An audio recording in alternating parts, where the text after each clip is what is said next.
He opened the door and froze, right there in the middle of the living room. His mother was dancing with a giant snake. The creature's scales glistened under the chandelier as it coiled around her waist like a lover. She laughed and twirled, her eyes wide with joy, until she saw her son standing at the door, trembling, unable to breathe. "Mama, what are you doing?" he screamed. In that single moment, everything vanished. The mansion, the gold, the cars, and they all found themselves back in their old mud hut. Poor again. But how did it come to this? The story began long before that night. Before that shocking night, when her son caught her dancing with a snake, there was a time when life was simple and hard. In a quiet, forgotten village, a man named Daniel, his wife Grace, and their only son Michael lived in a small mud hut. They were so poor that sometimes they counted raindrops instead of money. Their love was strong, yet hunger often sat at their table as their only guest. Each evening, Grace would cook whatever little they had, sometimes just boiled leaves or a few grains of rice. She and Daniel would always give it to their son first, pretending they were not hungry. Then they would lie beside each other on an empty stomach, whispering prayers to God to remember them. Their son Michael was not blind to their pain. One day, he came home from the stream and found his parents sitting silently, staring at the dying fire. Tears filled his eyes. "Mama, Papa," he said softly, "why must we suffer like this? Every day you starve so I can eat. I can't watch you suffer anymore." Grace held him tightly, forcing a smile. "Don't cry, my child. God sees us. One day things will change," but inside her heart bled. The next day, as they walked on another man's farm under the scorching sun, something strange happened. A sudden wind blew across the field, and an old woman appeared from nowhere. Her eyes were deep, her voice calm yet heavy. "Daniel and Grace," she called, "I know your pain." They froze, shocked that she knew their names. "Who are you?" Daniel asked. "I am one who gives riches to those who truly suffer," she said. "If you are willing, I can make you rich beyond measure." Their eyes widened. Grace's hands trembled. "Reach us? What must we do?" The old woman smiled faintly. "Go home and think carefully about what I will tell you, for wealth does not come free." They followed her gaze as she whispered, "One of you must become a snake, and the other will remain human. The one who becomes snake will live in secret, hidden from all eyes, especially your sons. Every day, the human must dance joyfully with the snake to keep the riches flowing. But the day your son sees you dancing, your wealth will vanish and you will return to poverty forever." Grace's heart pounded. She turned to her husband, her lips trembling. "A snake? No, we can't." Daniel swallowed hard. "We have nothing, Grace. Maybe this is our only way," the old woman continued. "Meet me tomorrow in the forest. Decide before sunrise. Wealth or suffering, choose." That night, neither of them slept. Grace wept quietly beside her husband. The walls of their hut felt like they were closing in, whispering hunger into their ears. Finally, Daniel said, "Let me be the one to change. You will stay human and care for Michael. I will endure whatever comes." Grace grabbed his hand. "No, Daniel, I can't lose you." But he smiled weakly. "You won't lose me, my love. I will always be near, just in another form." As the first light of dawn crept through their window, they made their decision. They would go to the forest. They thought they were walking towards riches, but in truth, they were walking into a curse. At sunrise, Daniel and Grace walked hand in hand into the deep forest. The air was cold and heavy, filled with the cries of distant birds. When they reached the heart of the forest, the old woman was already there, standing beside a clay pot filled with dark water. "Have you made your choice?" she asked. Daniel nodded. "Yes, I will be the one to change. Let my wife remain human." The old woman's eyes glowed faintly as she handed Daniel the pot. "Drink this and your suffering will will end. Grace screamed, "Wait, are you sure about this?" Daniel smiled at her through tears. "This is for you and our son. I will always be with you." Then he drank. His body began to shake violently. His skin cracked like dry earth. Grace fell to her knees as Daniel's human form twisted and stretched.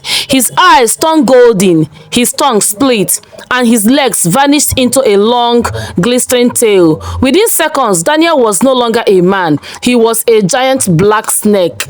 Grace cried out in horror, reaching for him, but the old woman raised her hand. "Do not fear.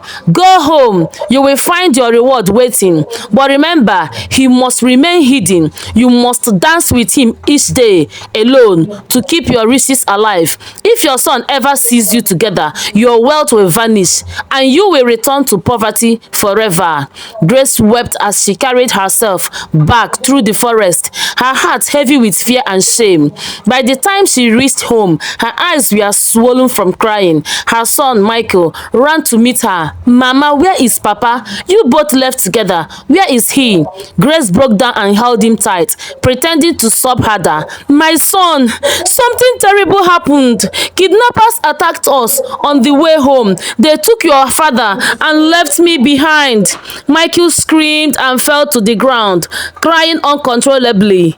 Grace cried too, pretending to share his shock, though she knew the truth that her husband was alive but no longer human. For days, the boy refused to eat. Grace kept consoling him. "Don't cry, my son. We will keep praying. One day, your father will come back to us. God will bring him home." And they both cried themselves to sleep every night in their little mud hut. Then one morning, Grace opened her eyes and gasped. Their old cracked walls were gone. They were no longer in their mud hut. They were lying in a large white mansion, surrounded by bags of money and shining gold. Michael jumped up, confused and excited. "Mama, what is all this? Where are we?" Grace forced a smile through trembling lips. "My son, God has remembered us. He has finally answered our prayers." From that day, their lives changed completely. They wore fine clothes, ate the best food, and had servants running around. But deep inside, Grace knew the truth. Their wealth had come at a terrible price.